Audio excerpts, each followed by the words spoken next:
Alors Solal ou la chute des corps, c'est l'histoire d'un ami bipolaire qui fait le tour du monde à pied.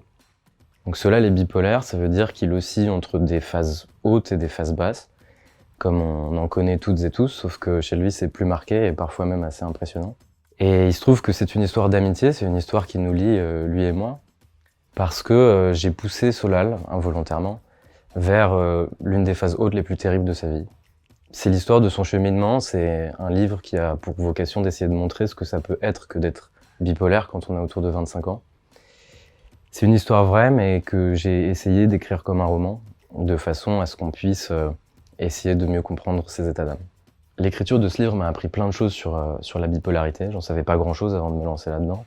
Pour autant, ce bouquin n'a aucune prétention scientifique, il s'agit juste de décrire un personnage, un individu en particulier, par ses états d'âme et par ses actions.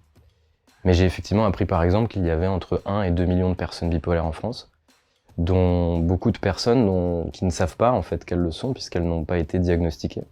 Et en fait, l'écriture de ce livre m'a amené à me questionner moi-même sur la fluctuation de mes propres états d'âme, puisqu'on éprouve évidemment toutes et tous des hauts et des bas. C'est juste de savoir où est le marqueur.